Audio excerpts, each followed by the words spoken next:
Clock is ticking. Today is the day. If you haven't filed your taxes or filed for an extension, you just have really only like 16 hours left, so you got to get to it. Stephen is joining us, Stephen Mullabay joining us with us on the show to answer some of your questions. And Stephen, you've been getting a lot of good questions this morning, so thanks for doing this. Oh, you're welcome. All right, so let's jump right in and take a look at the first question. This one comes from a viewer saying, I'm on disability, married with one child. Do we have to include disability and child support as income? So as far as the disability goes, you may or may not have to claim that as income. It just depends on the type of disability. So without knowing this particular taxpayer situation, it might be taxable.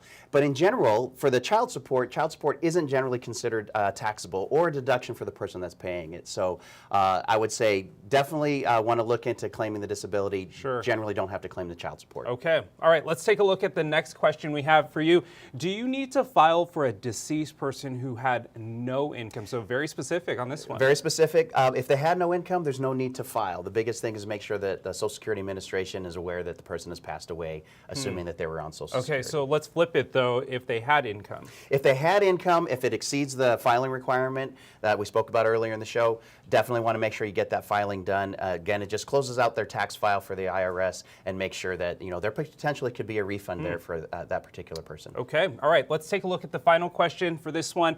Even though I haven't sold or withdrawn any funds from my stocks, do I have to put the 1099 DIV on my taxes? So this is one of those things that I always have to explain to clients is that income doesn't follow the cash. So even though they didn't withdraw anything from their tax account, if they've received a 1099 DIV, you have to report it to the IRS as income. So they might have reinvested those dividends. It doesn't matter that they didn't receive the cash. It is still income in the year that they receive it. And real quick, tell us about your company, who you're with. You're the owner. So I'm the owner of Counter Column Accounting.